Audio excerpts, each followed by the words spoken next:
excelente noche. Bienvenidas sean todas las personas que nos acompañan a la entrevista de hoy, Psicología Criminal. Yo soy Areni Yaidalí y en nombre de DFS Capacitaciones agradezco que nos acompañen a aprender de nuestro extraordinario invitado, Antonio Unzueta Floranes. Muy buena noche, Antonio. ¿Cómo te encuentras hoy?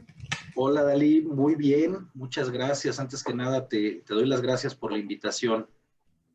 No, al contrario, gracias a ti por aceptarla. Yo sé que vives ocupadísimo, así que valoro doblemente que hayas podido liberarnos el día de hoy este espacio. Querido Antonio, cuéntale a nuestro público un poco sobre ti. Bueno, yo soy psicólogo de profesión y realicé estudios de posgrado, de los cuales estoy todavía en proceso de obtención de grado. Pero bueno, desde que yo egreso de la carrera, me he inclinado por las áreas, las diferentes áreas de la psicología jurídica. Tengo ya casi 10 años trabajando como perito, realizando evaluaciones tanto a víctimas como a agresores, juicios de interdicción. He sido docente en diferentes universidades. Actualmente también colaboro con el Consejo Estatal de la Mujer. Trabajo también como asesor en la licenciatura en Seguridad Pública de la Universidad Digital del Estado de México. He trabajado en diferentes proyectos que están relacionados al análisis y el estudio de las causas de la conducta delictiva. Hace algunos años ya, junto a otros colegas, fundamos la Sociedad Mexicana de Ciencias del Comportamiento y con otros colaboradores también la Asociación Mexicana de Disciplinas y Capacitación Forense, bajo la dirección del doctor Emanuel Hernández Asensio.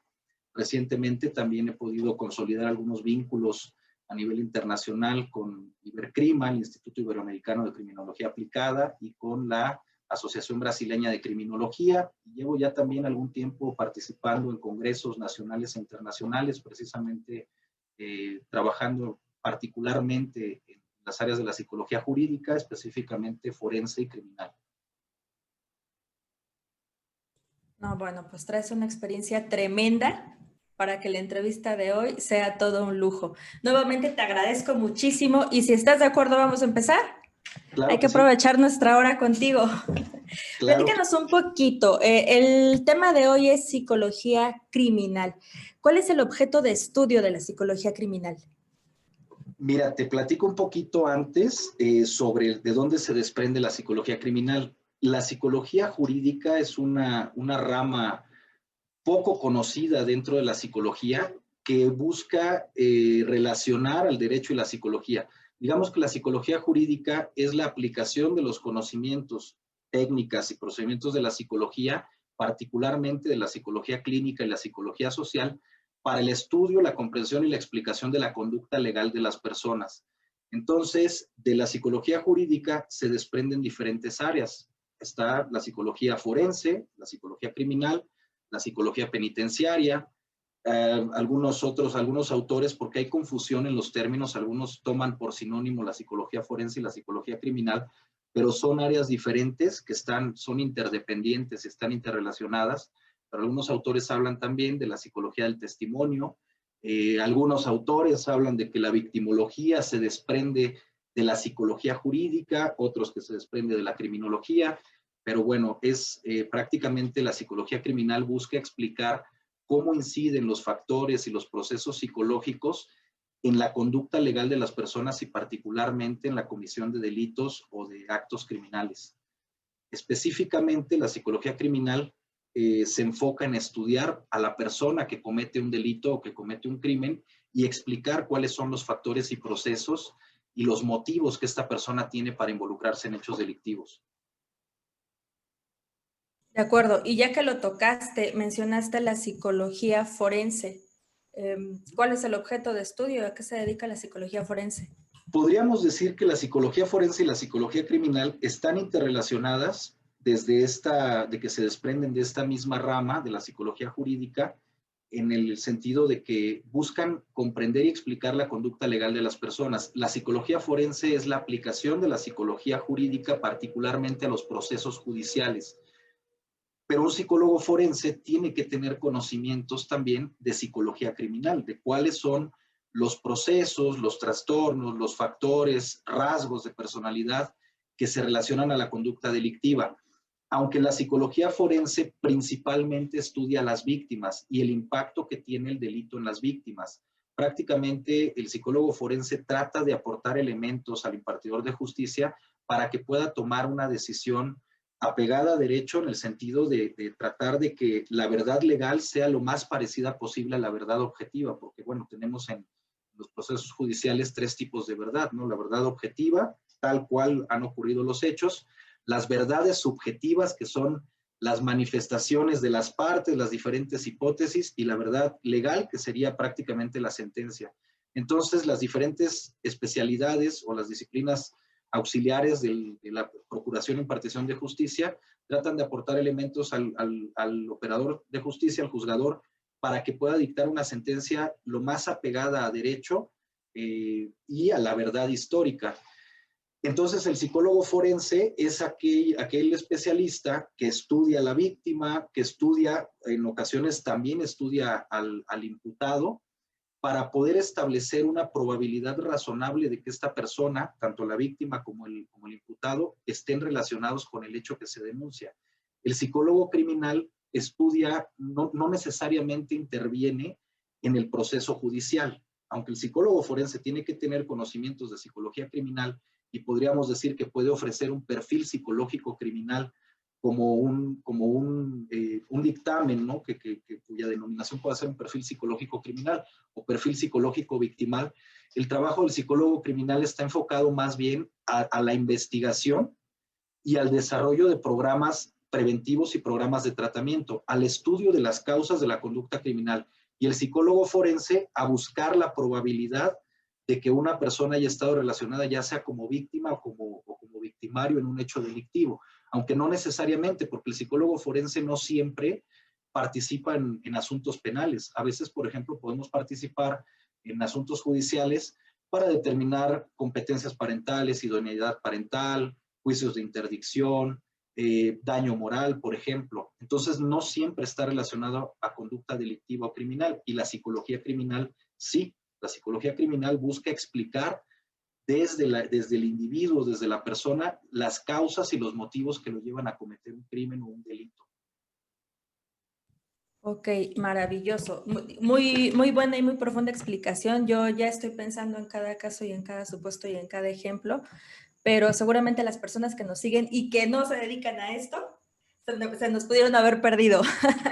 Okay. Mencionábamos, por ejemplo, que la psicología criminal tiene como finalidad la identificación de las causas de la comisión de una conducta delictiva y quizá del establecimiento o del diseño de medidas preventivas. En estos términos, ¿cuál sería la diferencia fundamental entre la psicología criminal y la criminología? La criminología tiene por objeto de estudio el crimen o el delito y todos los factores que se relacionan al delito. La psicología criminal estudia a la persona que comete el delito. Entonces, aunque las disciplinas científicas han avanzado tanto en la actualidad que prácticamente cruzan las fronteras de otras áreas de conocimiento, y de repente hay ciertas discordias entre los teóricos que defienden obviamente su profesión y su postura en cuanto a qué le corresponde a cada una de las áreas de conocimiento. Y creo que el estudio de la conducta criminal tiene que ser siempre una práctica multidisciplinaria o interdisciplinaria, porque no siempre nos alcanza ni a los psicólogos, ni a los sociólogos, ni a los criminólogos para poder explicar un fenómeno tan complejo como lo es la criminalidad.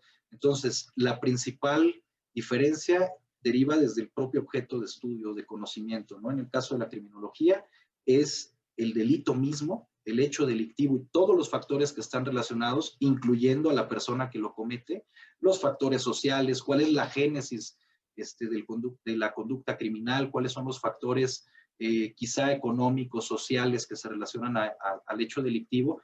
Y la psicología criminal busca estudiar a la persona, y también nosotros, desde la aplicación de los conocimientos de la psicología social, también abordamos y estudiamos los factores sociales, pero nosotros estudiamos los factores sociales y cómo impactan, cuál es el efecto que tienen en la forma de pensar, la forma de sentir y la forma de comportarse de las personas, mientras que la criminología se enfoca más en estudiar estos aspectos Pues desde, por ejemplo, la falta de vigilancia, la falta de iluminación, las condiciones de sobrepoblación, hacinamiento, etcétera, que están relacionadas estadísticamente a la conducta delictiva. Pero nosotros estudiamos la mente de la persona que comete el crimen. Ya, entonces diríamos que la criminología está un poco más enfocada a fenómenos externos, sociales, a lo mejor a condiciones no necesariamente inherentes a la mente del individuo objeto de estudio. Así es. Ahora, Aunque, no, perdóname, no, sigue, no, sigue. dime. Ahora, nos decías que el psicólogo criminal, o bueno, que la psicología, perdón, la psicología forense es el género y la psicología criminal de alguna manera es una especie dentro de ese género que no necesariamente se tiene que llevar a un asunto ante autoridad jurisdiccional. ¿Cualquier psicólogo puede ser psicólogo forense o psicólogo criminal o qué se requiere? Mira, entramos en un dilema ético y moral muy complicado. No necesariamente una persona, un psicólogo en teoría, no hay nada que nos limite para dedicarnos a cualquiera de las áreas de nuestra carrera. Digo, lo ideal es que se tenga cierta especialización, pero en la realidad vemos que hay muchas personas que pueden acumular títulos, estudios y demás y jamás haber hecho trabajo práctico. Y hay personas que han hecho trabajo práctico a pesar de no haber hecho o cursado ciertos estudios y sin embargo ser muy capaces. Entonces yo creo que no solamente aplica para la psicología criminal, sino de manera general. Yo creo que no cualquier psicólogo puede ser psicólogo, no cualquier abogado puede ser abogado, no cualquier sociólogo puede ser sociólogo. Creo que hay una gran variedad de factores que determinan qué tan competente puede ser una persona para dedicarse a cierta práctica o el ejercicio de su profesión en determinadas áreas. Creo que tiene que combinarse el estudio, el trabajo, la preparación, también con el ejercicio práctico. Creo que, por ejemplo, pensemos en la educación, sin demeritar y sin mencionar a ninguna institución en particular, pero tenemos muchas instituciones patito en las que la gente puede fácilmente obtener un título y realmente, a pesar de que puedan estar avalados por la propia Secretaría de Educación Pública, muchas veces la gente no está desarrollando las competencias necesarias para el desempeño o el ejercicio profesional. Entonces, sí se requiere una serie de habilidades. Creo que el trabajo empírico, el trabajo de campo es lo que te puede dar la experiencia para poder realizarlo y obviamente mantenerse actualizado, seguirse preparando. Sí no hay nada que nos limite. Por ejemplo, cualquier persona que tenga un título y una cédula profesional como que le autorice para ejercer la carrera de psicología, puede fungir como perito, por ejemplo, y puede emitir un dictamen elaborando un perfil psicológico criminal. Cualquier persona, vamos a suponer que tenga una especialidad, una maestría, un doctorado en psicología forense, sea nacional o extranjero, en victimología, puede impartir clases, pero si jamás ha evaluado a una víctima, aunque tenga 30 años dando clases, creo que no va a poder aportar mucho del contexto real de la práctica profesional, por ejemplo, en el campo de la psicología forense o la psicología criminal. Algo también importante es que la psicología criminal el psicólogo criminal no solamente interviene en el momento en el que se realiza la investigación de un hecho o al momento, por ejemplo, en juicio oral, como una prueba que permita aportar elementos para tratar de acreditar o establecer qué tan probable es que una persona haya participado en un hecho delictivo. A veces también nosotros participamos una vez que ya se está cumpliendo una sentencia y que una persona está solicitando alguno de los beneficios que la ley prevé para ya sea una libertad anticipada, una remisión parcial de la pena, la sustitución de la pena privativa de la libertad.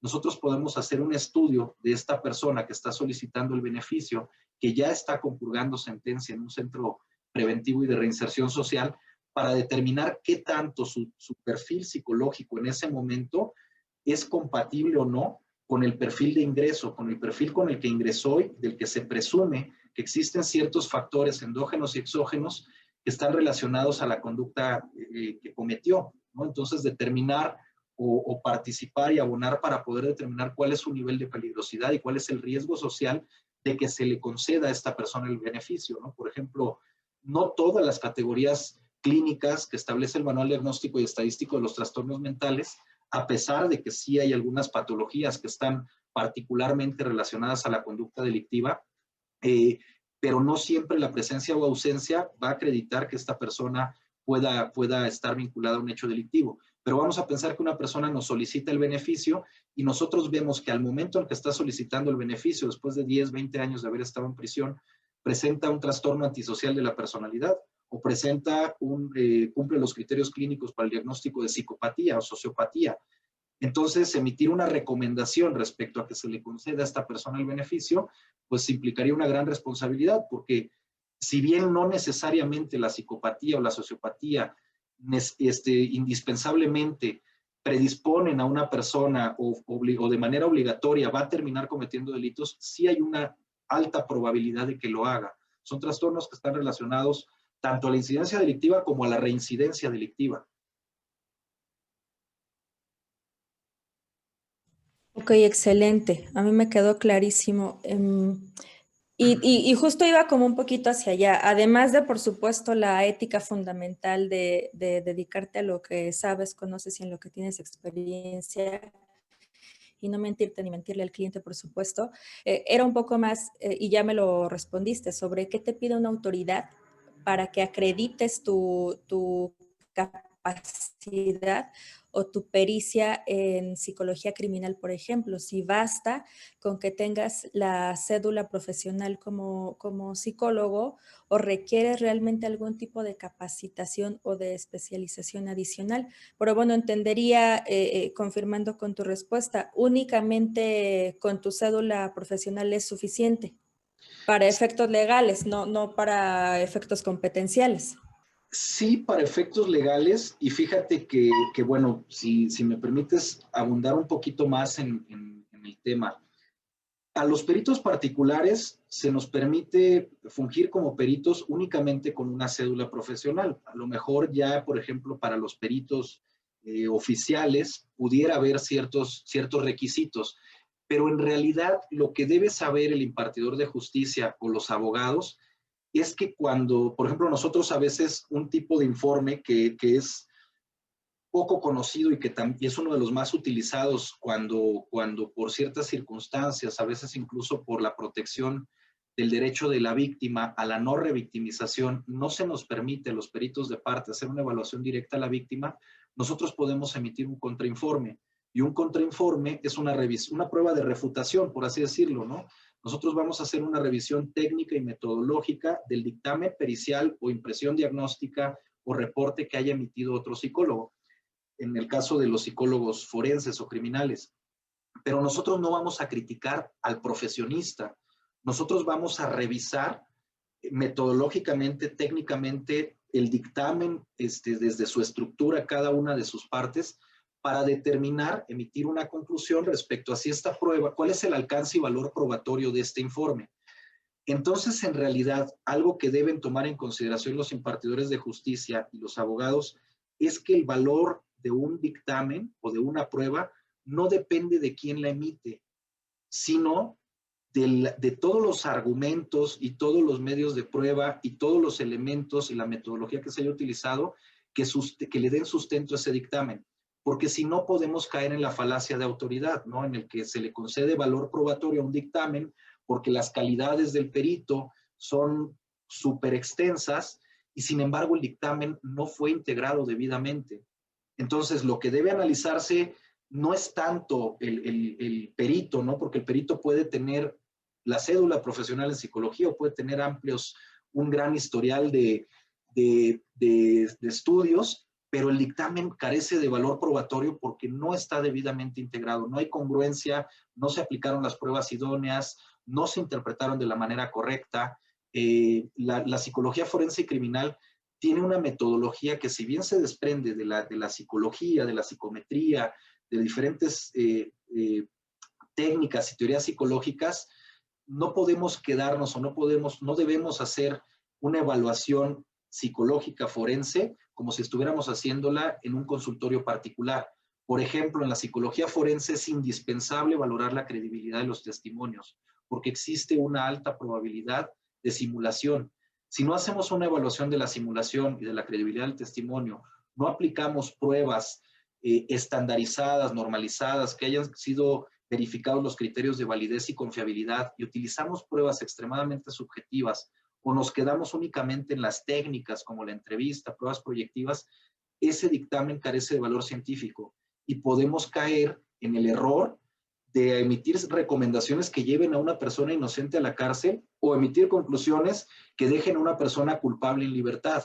Entonces, siguiendo con la pregunta que me hacías, no debe cualquier psicólogo legalmente que tenga una cédula profesional puede fungir como perito, pero el dictamen o el trabajo que hace un psicólogo forense es distinto al que hace un psicólogo clínico. Tiene hay ciertos requisitos que son distintos. Hay protocolos, que en México no tenemos un protocolo específicamente diseñado para la práctica pericial en psicología forense, pero está, por ejemplo, el Manual de Buenas Prácticas de Psicología Forense del Colegio Oficial de Psicólogos de Cataluña, que te desglosa muy detalladamente cómo debe ser la intervención de un psicólogo forense o un psicólogo criminal. Oye, me vas despertando miles de dudas. ¿A ti te han contratado para evaluar la veracidad de la testimonial de alguna persona en un juicio? Sí, y aunque no lo hayan hecho, siempre debo hacerlo, tanto con la víctima como con el imputado. Ahí entran en juego principios éticos y morales, ¿no? Por ejemplo, nosotros debemos tratar a la víctima como si lo fuera. Eso no significa creerle todo lo que nos dice, y nosotros debemos tratar al imputado como si fuera inocente, y tampoco significa que debemos creer todo lo que nos dice. O sea, debemos tratar con cautela para evitar una posible revictimización, elegir pruebas que no sean revictimizantes para la evaluación de víctimas y del imputado, pero siempre debemos tratar de utilizar pruebas que tengan escalas de validez o escalas de verdad. Por ejemplo, el inventario multifásico de la personalidad de Minnesota es una prueba que podría decirse que integra un instrumento que integra más de 60 pruebas, evalúa más de 60 categorías diagnósticas distintas y tiene más de entre 6 y 8 escalas de verdad. Tiene una escala, la escala L, que mide mentira. Vemos si la persona está tratando de mostrar una imagen favorable de sí mismo. Vemos si la persona, por ejemplo, está tratando de fingir alguna patología para que sea considerada inimputable. Si está tratando o si finge algunos rasgos, por ejemplo, se finge más afectada de lo que está en realidad una presunta víctima o una víctima real, pero que está exagerando su sintomatología tratando de que le crean, ¿no? Y debemos tener esa capacidad de detectar si está simulando, pero está exagerando o está fingiendo síntomas que no presenta. Hay muchos criterios de simulación. Simulación, sobresimulación, disimulación, metasimulación, etcétera. Hay escalas de esta prueba, del MMPI, que nos permiten identificar infrecuencia psicopatológica. O sea que la persona nos está presentando cuadros clínicos atípicos. Sí, efectivamente cumple los criterios clínicos para depresión, pero también para una desviación psicopática. Y estos rasgos son incompatibles. Entonces, esta persona está tratando de mostrarse extremadamente enferma, ¿no? Entonces, ese tipo de pruebas son las que se tienen que utilizar. Sí me han contratado específicamente para eso, sobre todo en asuntos de daño moral. En los asuntos de daño moral hay muchas tesis doctorales y hay estudios que se han realizado y es una de las principales causas legales en las que la gente tiende a fingir y tiende a simular porque hay un interés monetario de por medio. Entonces, en esos casos es fundamental que evaluemos la credibilidad de los testimonios. Buenísimo. Oye, y pensando, por ejemplo, en lo que nos decías de algunos casos donde volver a practicar la pericial sobre una persona implicaría una revictimización, pensando, por ejemplo, en un abuso sexual en menores. Tu pericial se va a basar en el análisis de la prueba pericial que ya existe y que previamente se elaboró por a lo mejor la parte contraria. En caso de que sean incompatibles las opiniones de ambos expertos, llegas a un punto de una junta de peritos. Antes había juntas de peritos, ahora ya con el sistema acusatorio ya prácticamente cada uno desahoga, salvo que el juez lo considere necesario, puede convocar a junta de peritos. Pero ahora pues prácticamente se queda todo en interrogatorio y contrainterrogatorio, donde por ejemplo, a nosotros los peritos de parte, pues el fiscal, la fiscal nos interroga o contrainterroga para cuestionarnos acerca de las diferentes dudas que tenga. pero yo veo ahí que precisamente hay un vacío en la parte del trabajo interdisciplinario. A veces eh, la, la justicia puede quedar anclada en la capacidad argumentativa de las partes y no en la justicia de las pretensiones. Porque si tenemos a un excelente abogado defensor que va a hacer pedazos al perito de la fiscalía y tenemos a un fiscal que no interroga debidamente, pues prácticamente se pueden cometer injusticias. Lo ideal es evaluar directamente a las víctimas y evaluar también a los victimarios, y esto es algo que casi no hace la fiscalía, deberían de hacerlo, porque prácticamente la fiscalía tiene psicólogos forenses, pero no psicólogos criminales. Aunque los psicólogos forenses puedan tener algunos conocimientos en psicología criminal, no hacen perfiles psicológicos de los imputados, o lo hacen en escasas ocasiones. Se quedan únicamente con la prueba que se le practica a la víctima, y muchas veces se quedan con la prueba, una impresión diagnóstica, que una impresión diagnóstica es una mera apreciación subjetiva, no tiene el alcance de un dictamen pericial. Entonces, el problema con el emitir contrainformes es que muchas veces los dictámenes están mal integrados, y eso no significa que el hecho no haya ocurrido, y eso no significa que el perito de parte esté mintiendo, porque mi trabajo en ese caso no es decirle al juez que si el hecho ocurrió o no ocurrió, o si la víctima presenta o no características asociadas, por ejemplo, a abuso sexual. Mi trabajo en ese caso es decirle al juez si esa prueba tiene el alcance y valor probatorio suficiente para considerarlo una prueba científicamente válida. Entonces, si el Ministerio Público, a veces por argucia, que en algunos casos es cierto que algunas evaluaciones, si no se realizan debidamente, si no tiene la capacidad o la expertise o la experiencia, el psicólogo que va a realizar la evaluación pericial puede llegar a revictimizar a la presunta víctima, pero no siempre es así. Ahí nosotros podemos elegir, por ejemplo, con personas menores de edad se puede evaluar a través del juego, se puede evaluar a través de pruebas proyectivas, y con menores de edad no, la credibilidad del testimonio no es un interrogatorio judicial, se evalúan ciertos indicadores, por ejemplo, la presentación de un contexto médico legal, que un niño se exprese como un adulto y que se exprese con términos técnicos. Es que me siento muy ansioso y tengo pesadillas y terrores nocturnos, y desde que me pasó esto tengo enuresis porque lo he escuchado, porque lo han aleccionado, etcétera, etcétera. Cuando hay discrepancia entre la información aportada durante las entrevistas o durante las declaraciones con lo que nos arrojan las pruebas, si la persona nos dice estar extremadamente deprimida, no duerme, tiene miedo, tiene trastornos del sueño, etcétera, etcétera, trastornos del estado de ánimo, pero yo aplico una batería de pruebas, pruebas e instrumentos, y las pruebas e instrumentos no me arrojan resultados que sean compatibles, hay incongruencias y hay inconsistencias. La falta de cooperación durante las evaluaciones es otro criterio de simulación. En la presentación de el que nosotros identifiquemos la presencia de un trastorno disocial o de un trastorno antisocial de la personalidad en una persona adulta, ¿no? O disocial en una persona menor de edad. Solamente al menos esto nos permite identificar o sospechar de la posibilidad de que esta persona está simulando. Pero no podemos quedarnos solo con esto, se tiene que analizar cada prueba de manera individual y luego analizarla en su conjunto.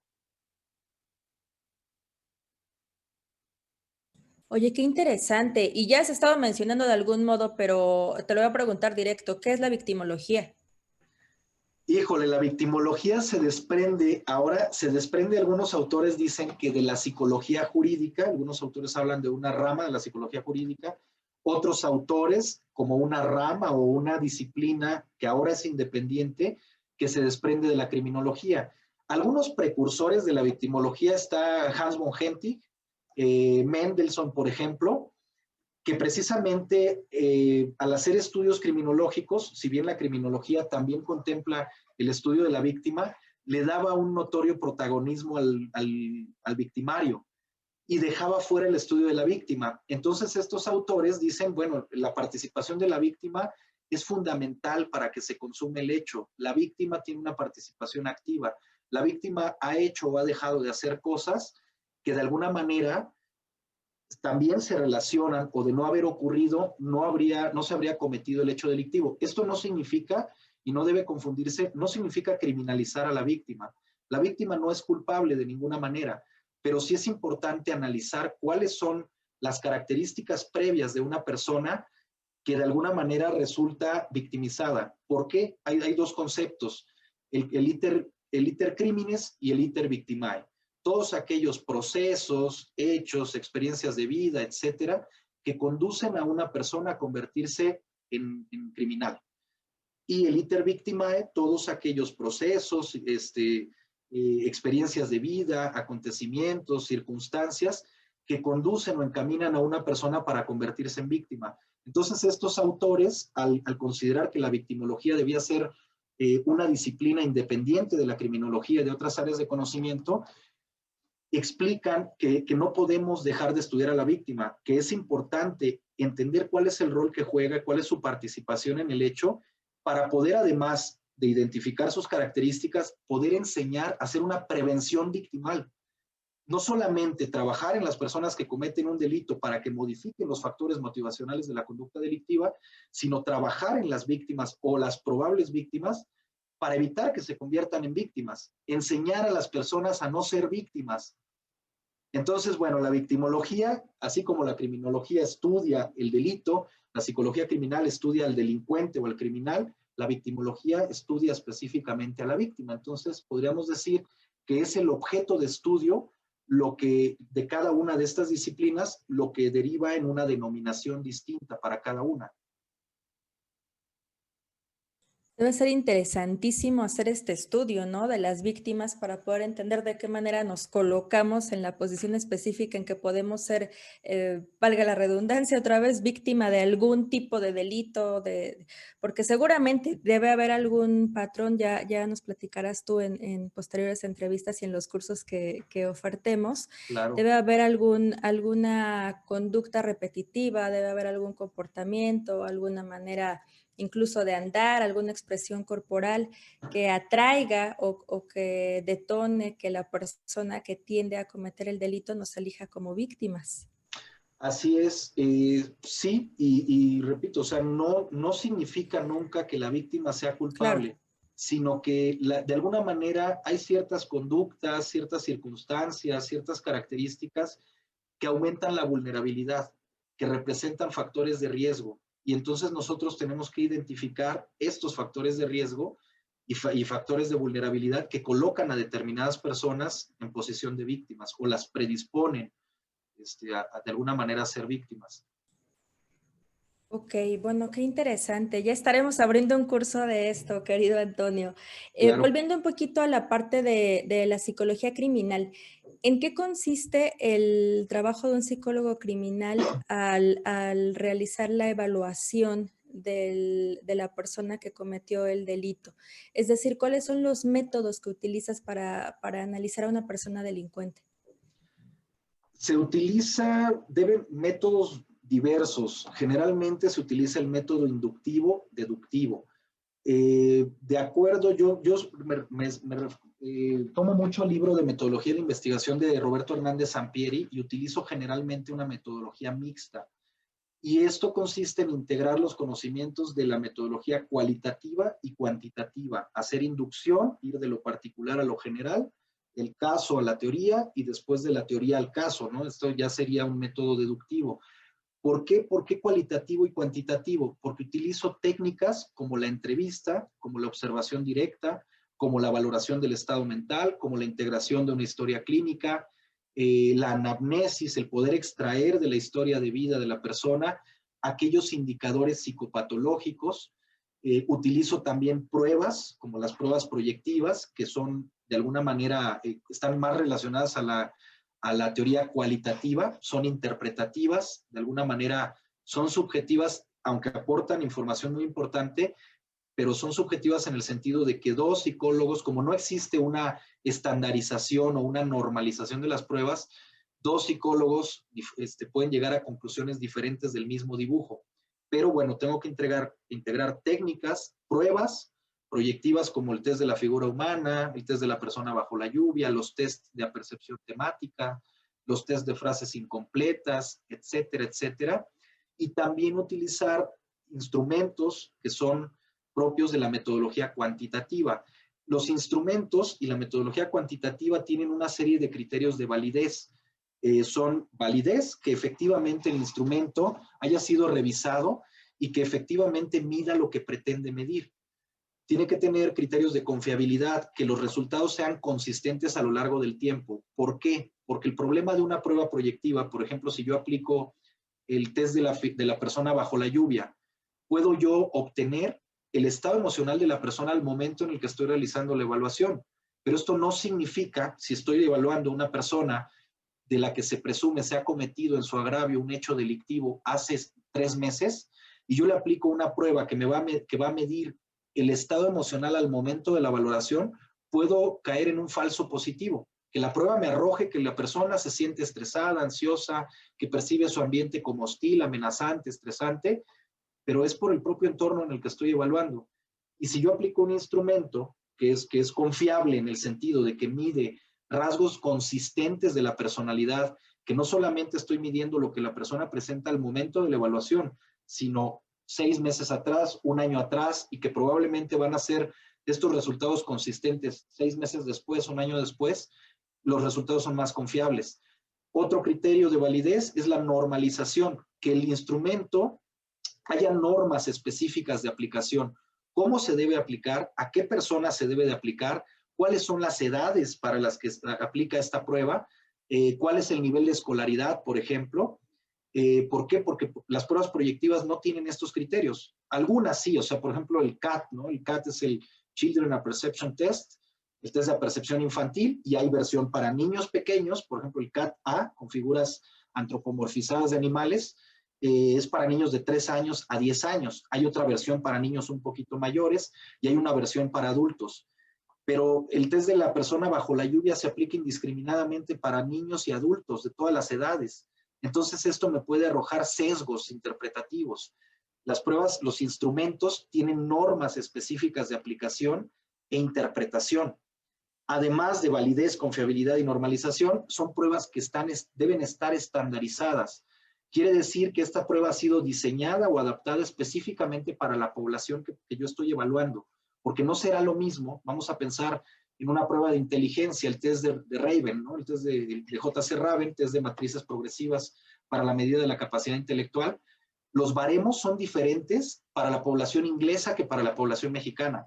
Si yo le aplico la misma prueba, que son las mismas matrices, el mismo rompecabezas del que la persona me tiene que decir cuál es la pieza que falta, aplico la misma prueba a una persona en Inglaterra y a una persona en México, y la misma puntuación, si yo la interpreto con un baremo que no corresponde a mi población, a mí me va a salir, y literal lo digo porque así están los baremos adaptados. Si yo le aplico, califico la prueba con el baremo inglés para una persona en la población mexicana, me va a salir con discapacidad intelectual o con una inteligencia inferior al término medio, porque el promedio de la gente en Inglaterra, de las personas a quienes se les aplica la prueba, obtienen puntuaciones más altas que el promedio de las personas en la población mexicana. Entonces, si la prueba no está estandarizada, corro el riesgo de interpretarla mal y poder identificar rasgos, interpretarlos como psicopatológicos cuando son rasgos comunes en mi población. Por eso es importante aplicar este tipo de pruebas. En la psicología criminal y forense debemos aplicar técnicas, pruebas e instrumentos, una metodología cuantitativa y cualitativa. Aplicar el método inductivo y deductivo. No nos podemos quedar solamente con lo subjetivo, porque hay una gran responsabilidad, porque decíamos, la gente tiene razones suficientes o intereses de por medio por los que puede estarnos mintiendo. Entonces tenemos que aplicar pruebas válidas, confiables, que estén normalizadas y estandarizadas, y complementar la batería también con pruebas proyectivas que también abonan mucha información, pero siempre tenemos que profundizar muchísimo. Maravilloso, yo estoy maravillada con el tema, verdaderamente me resulta súper interesante. Yo te platicaba que un tiempo me dediqué a estudiar psicología, Sí, sí. pero no, bueno, me quedé lejos de ti, querido Antonio. Oye, ¿y qué factores influyen en el comportamiento de una persona que delinque? Son una combinación de factores. Es un fenómeno, la delincuencia y la criminalidad son fenómenos policausales y multifactoriales. Son factores biológicos, factores psicológicos, factores sociales, a veces las propias circunstancias. Hay teorías biologicistas, algunas hablan, por ejemplo, de estados de excitación emocional.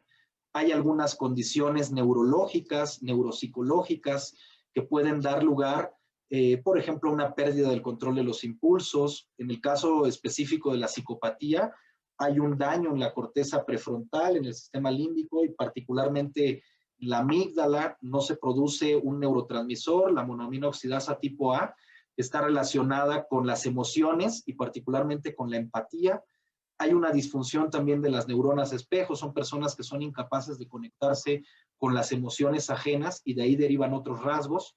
Hay factores psicológicos que tienen que ver con algunos procesos cognitivos, con la interpretación que puede hacer una persona de su realidad, desde el factor psicológico también algunos rasgos de personalidad y algunos trastornos de la personalidad, algunos trastornos del control de los impulsos, trastornos del estado de ánimo, y desde las causas sociales hay autores, sociólogos sobre todo, y también psicólogos sociales, que, por ejemplo, citando algunos, Emil Durkheim y Robert Merton, que han acuñado el concepto de anomia, hablan de una incapacidad de la sociedad para proveer a todos los individuos los medios suficientes para alcanzar sus metas sociales. Entonces, dentro de nuestro aparato psíquico, digo, desde la teoría psicoanalítica, tenemos un ello, un yo, un superyo, una estructura biológica, inconsciente, donde están los instintos, los impulsos, los deseos, las necesidades, una segunda estructura preconsciente, donde está nuestro albedrío, nuestros procesos cognitivos, el pensamiento, el razonamiento, eh, la voluntad, por ejemplo, y una tercera estructura, que es el superyo, es una estructura supuestamente consciente, una estructura moral, que representa lo ideal más que lo real, pero que se subdivide en conciencia moral e ideal del yo. En la conciencia moral podríamos decir que introyectamos todos aquellos conceptos que dentro de nuestra sociedad y nuestra cultura son considerados como negativos, ¿no? Todas aquellas conductas por las que son consideradas como algo malo, aquello de lo que debemos sentirnos avergonzados o culpables. Y en el ideal del yo, el yo ideal, todos aquellos conceptos que hemos introyectado, llevado hacia adentro de nuestro aparato psíquico, del ideal, de lo que debemos ser, todas aquellas expectativas que debemos alcanzar. Entonces, cuando la sociedad pone en nosotros una serie de expectativas, pero al mismo tiempo no ofrece los medios para alcanzar esas expectativas, se produce un conflicto psíquico en el que me siento culpable o avergonzado, mi ideal del yo, mi yo ideal me reprocha el no alcanzar esas expectativas sociales. No tienes un estatus, no tienes el reconocimiento que tus padres esperan de ti, que la sociedad espera de ti, no te has desarrollado a lo mejor académicamente, económicamente, y eso ejerce presión sobre mí y me hace sentir culpable. Por otro lado, la conciencia moral me dice, debes alcanzar esas expectativas, pero a través de medios lícitos. Lícitos no desde lo jurídico, sino desde lo que yo mismo introyecté como lícito, como permitido. Hay quienes se inclinan a renunciar a la meta y hacer las cosas conforme a los medios lícitos, y hay quienes dicen renuncio al medio lícito y alcanzo la meta aunque sea a través de ilícitos. Bueno, esto de la teoría sociológica lo explica como anomia, pero si lo analizamos desde la perspectiva psicológica, se produce este conflicto psíquico de igual manera cuando hay expectativas que son imposibles de alcanzar a través de medios lícitos. Entonces, en la conducta delictiva hay factores endógenos y exógenos, biológicos, psicológicos y sociales que interactúan, porque no es un solo factor el que predispone o determina la participación de alguien en un hecho delictivo. Son una serie de factores que se combinan y que juegan para dar lugar a un crimen.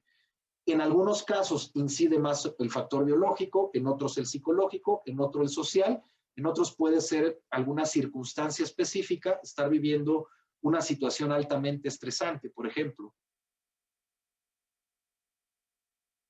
Ok, excelente. Entonces, partiendo de esto, de la existencia de múltiples posibles causas y de factores que pueden influir, me parece que de alguna manera, en algunos casos, pese a que las circunstancias pudiesen explicar, no excusar, jurídicamente hablando, la comisión del delito, has hablado también de algunos factores que son internos y que son inherentes o que obedecen a alguna enfermedad o algún trastorno de la persona que delinque, que en este caso, hablando de esto, podríamos pensar que sí pudiesen ser una causa para conseguir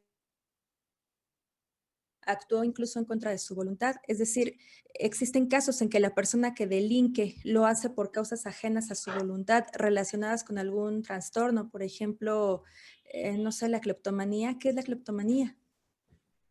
Mira, la cleptomanía es un trastorno del control de los impulsos, precisamente. Hay una tendencia compulsiva por cometer robos, por sustraer objetos que no necesariamente incluso deben tener un valor monetario o necesariamente tengan un valor simbólico o le sirvan de algo a la persona cleptómana. Y hay una compulsión, en la cleptomanía no hablamos de un robo simple, ¿no? Que una persona cometa de manera aislada, sino efectivamente hay una pérdida del control de los impulsos, una pérdida de la capacidad volitiva. La persona incluso, de acuerdo al Manual Diagnóstico y Estadístico de los Trastornos Mentales, este trastorno está clasificado, si no mal recuerdo, dentro de los trastornos disruptivos de la conducta y del control de los impulsos. La persona incluso se siente culpable, avergonzada por cometer los robos, pero no puede evitar hacerlo. No puede evitar hacerlo y además hay una alta prevalencia de este trastorno en la población que ha cometido robo. El Manual Diagnóstico y Estadístico de los Trastornos Mentales estima que de entre un 4% y un 24% de la gente que comete robos en tiendas podría cumplir los criterios clínicos para la cleptomanía. Sin embargo, no todos se diagnostican y hay una mayor prevalencia en mujeres, pero tiene esta característica efectivamente la cleptomanía. La persona no tiene la intención de robar, a pesar de que es consciente del hecho. Y esto rompe con los esquemas de los criterios de inimputabilidad, porque por lo menos en nuestro sistema jurídico, una persona es inimputable o semi-imputable cuando padece un trastorno mental o un trastorno permanente o transitorio que le impida comprender el carácter ilícito del hecho en el momento en el que lo comete. O sea, por ejemplo, en los casos en los que podríamos hablar de inimputabilidad, son aquellos casos en los que se configuran tres elementos, ¿no? La conducta es típica, es antijurídica, es punible, pero no es culpable, porque esta persona no puede evitarlo, no es su culpa realmente hacerlo. En el caso del cleptómano, trata de evitarlo, se siente culpable, a pesar de ser consciente de que no está bien lo que está haciendo y que está causando un perjuicio, hay una alteración y en la cleptomanía, a pesar de que no hay unanimidad de criterios, sí hay algunas teorías que presuponen que pueda haber alguna causa neurológica, que pueda haber afectaciones en los niveles de serotonina, de dopamina, de opioides, y que esto lleva a la persona a perder la capacidad de controlar su propia conducta. Entonces, no cualquier persona que roba es cleptómana, tendrían que cumplirse una serie de criterios y hacer una evaluación para poder establecer un diagnóstico clínico de cleptomanía, pero debiera considerarse inimputable. No así, por ejemplo, en el caso de un psicópata, porque a pesar de que el psicópata padece un trastorno neurológico, neuropsicológico, no es incapaz de comprender el carácter ilícito, ni tampoco es incapaz de evitarlo. En este caso, el cleptómano sí está afectada su capacidad volitiva, en el caso del psicópata no. En el caso del narcisista no, del antisocial no, y de muchas otras categorías clínicas no se cumplen los criterios de inimputabilidad, pero sí en la discapacidad intelectual, sí en algunos trastornos psicóticos, sí, por ejemplo, en la cleptomanía o la piromanía o algunas otras alteraciones clínicas que llevan a una persona a sufrir, a padecer y que no son capaces de evitar cometer algunos actos que pueden considerarse antijurídicos. Entonces, el sufrimiento viene de la comprensión de la conducta y de la imposibilidad de no cometerla. ¿Se Exacto. cura? ¿La cleptomanía se cura? Pues mira, hasta el momento se controla. No se cura, pero se controla. ¿Por qué? Porque para empezar no ha sido plenamente identificada la causa. Entonces, si nosotros no atendemos, ¿cómo vamos a prevenir algo o evitar algo si no atendemos a las causas? Y eso es importantísimo precisamente en las diferentes disciplinas científicas que estudian la conducta criminal o los hechos criminales, que debemos apuntar siempre a la prevención. Y apuntar a la prevención es atender las causas y no a los hechos. ¿De qué nos sirve llevar a la gente a la cárcel si no hacemos estudios que nos permitan elaborar o diseñar programas preventivos, ¿no? ¿De qué nos sirve el castigo si podemos evitarlo, ¿no? Entonces, eh, se supone que se desarrolla principalmente en la adolescencia, aunque puede desarrollarse en la infancia o en la edad adulta, pero no está plenamente identificada la causa. Se controla algunos medicamentos que disminuyen la actividad de algunas partes del cerebro, que a lo mejor equilibran un poco la producción o la liberación de estos neurotransmisores, dopamina, serotonina y los opioides, pueden llegar a controlar la conducta, pero no se cura, así como a la fecha la psicopatía tampoco se cura, ni tampoco la esquizofrenia se cura, solamente se controla. Oye, y tenemos algo así como una lista de los principales trastornos que comúnmente padecen las personas que delinquen. Sí, podríamos hablar del top 5 El o el top. top 10. Eso Uno de, pensé, pero Fíjate que hay una estigmatización de la psicopatía. La psicopatía es un trastorno que despierta mucho morbo, pero, por ejemplo, uno de los autores más reconocidos actualmente en el tema de la psicopatía es Robert Daniel Hare.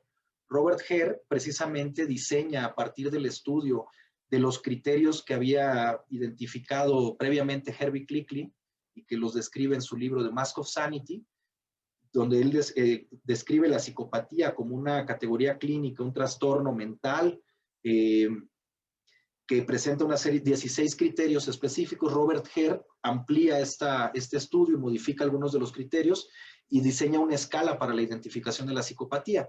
Pero en un libro famoso que se llama Sin Conciencia, el inquietante mundo de los psicópatas que nos rodean, él explica que la psicopatía no es sinónimo de criminalidad. Incluso la mayoría de los psicópatas nunca cometen un delito, se mantienen al margen de la ley, porque hay diferentes tipos de psicópatas. Hay psicópatas socializados, no socializados, hay psicópatas en los que predominan los rasgos tendientes a la manipulación, por ejemplo, que tienen encanto superficial, que fácilmente pueden ganarse la vida, no necesariamente cometiendo fraudes, pero sí a través de pues, la manipulación de otros sin que necesariamente incurran en conductas delictivas. La sociopatía se confunde con la psicopatía. Estos tres trastornos, sociopatía, psicopatía y trastorno antisocial de la personalidad, a veces se toman por sinónimos. Entonces, la psicopatía no necesariamente está relacionada a la conducta criminal o a la conducta delictiva. Podríamos decir que la sociopatía sí. La sociopatía es una de las categorías clínicas más frecuentemente asociadas a la conducta delictiva. También el trastorno antisocial de la personalidad, porque el trastorno antisocial de la personalidad, si lo describimos desde las categorías generales de los trastornos de la personalidad, es un patrón de rasgos de personalidad que son persistentes e inflexibles y que hacen que la persona se aparte significativamente de las expectativas de la sociedad y la cultura a la que pertenece. Y particularmente el trastorno antisocial de la personalidad, la categoría principal es una manifiesta despreocupación por los deseos y sentimientos de los demás. Se compone de una serie de criterios que principalmente se relacionan a conductas que rompen la armonía del grupo y que transgreden la norma, no solamente jurídica, sino la norma moral, la norma jurídica, la norma religiosa, etcétera, etcétera. Van en contra de los estándares establecidos. Entonces, podría decirse la sociopatía, más que la psicopatía, el trastorno antisocial de la personalidad, el trastorno narcisista, el trastorno límite de la personalidad, el trastorno explosivo intermitente, y cuando hablamos de niñas, niños o adolescentes, El trastorno disocial, el trastorno negativista desafiante, por ejemplo, son las categorías clínicas que con mayor frecuencia se relacionan a la conducta delictiva. Pero no todas las personas que cometen un delito forzosamente tienen que presentar o cumplir los criterios clínicos suficientes para diagnosticarles con alguna patología. Ni tampoco las personas que presentan una patología necesariamente tendrán que cometer un delito. Solamente hablamos de que sí existe una buena relación de amistad entre los trastornos mentales y la conducta delictiva. Una buena amistad, pero no necesariamente tienen que presentarse siempre las dos condiciones. A veces hay rasgos de personalidad aislados o rasgos que forman parte de diversos trastornos, pero que no necesariamente en su combinación y conjunto tienen que cumplir los criterios clínicos para el diagnóstico de alguno de ellos en particular. Por eso el Manual Diagnóstico y Estadístico de los Trastornos Mentales de la Asociación Americana de Psiquiatría deja dentro de sus diferentes ejes y diferentes apartados categorías abiertas. Por ejemplo, existe el trastorno de la personalidad no especificado. Y aquí podemos nosotros establecer este diagnóstico cuando una persona que hemos evaluado presenta rasgos que forman parte de diferentes trastornos que no necesariamente cumplen los criterios clínicos suficientes para diagnosticarle con alguno de ellos, pero que este conjunto de rasgos representan un patrón desadaptativo, que estos rasgos son persistentes, son inflexibles y que llevan a la persona a presentar un deterioro funcional y o un malestar clínicamente significativo. Ahí podemos nosotros hablar de trastornos no especificados. Pero te digo, nosotros podemos hacer un estudio de personalidad, aunque no establezcamos un diagnóstico clínico, una persona sí puede estar relacionada con la conducta delictiva simplemente por sus rasgos aislados, aunque no representen un trastorno mental. Oye, no, pues tú tienes que aceptarnos una próxima invitación, por favor, Antonio, para que nos platiques más. Yo me quedo inquieta y nerviosa porque todo lo que has mencionado se parece un poco a mí. Ok, hay que tener cuidado entonces. El narcisismo, no sé, me hizo ruido. No, hombre, Ok. no, la verdad es que son temas muy interesantes. A mí me encanta sobre todo el análisis de qué tanto se puede controlar el estar ante un trastorno, el presentarlo, pero hasta dónde podemos todavía tener la capacidad de elegir entre cometer o no la conducta, que finalmente, como ya lo mencionas, es lo que va a determinar si el sujeto es o no es imputable. Entonces, está increíble este tema de la psicología criminal para todas las abogadas y los abogados que se dedican a la defensa de las personas. Bueno, es impresionante esta herramienta que hoy pone a nuestro alcance nuestro querido invitado Antonio Unzueta. Y nada, compartirles que vamos a seguir trabajando con él. Estamos sentados en pláticas, diseñando temarios y planes y programas atractivos para todas las personas que ya próximamente estaremos compartiéndoles. Muchísimas gracias, Antonio. Ha sido un placer platicar contigo esta noche. A mí me va a encantar estrenar el año 2021 contigo dentro de nuestra plantilla académica y hacer algunos proyectos con tu institución, que ya nos compartes que lidereas instituciones académicas donde también las personas pueden aprender, capacitarte y además pueden contratar al mejor perito en la materia. Muchísimas gracias, Dalí. No, gracias a ti, querido Antonio. La verdad es que una hora generalmente no alcanza para agotar los temas tan interesantes con los que hemos trabajado en estos ejercicios de las entrevistas. Pero bueno, realmente te voy a volver a invitar antes de que acabe el año. Ojalá tu agenda lo permita y podamos platicar un poquito más de estos temas tan interesantes. Claro que sí, con mucho gusto, Dalí. Y bueno, pues si hay alguna manera de poder dar respuesta a las preguntas, con mucho gusto lo haré. Digo, estamos nosotros vinculados también en redes sociales contigo. Entonces, con mucho gusto nos ponemos de acuerdo para la siguiente actividad. Te agradezco nuevamente por la invitación. Ha sido un gusto y un placer poder colaborar contigo. No, gracias a ti, gracias a todas las personas que nos siguieron.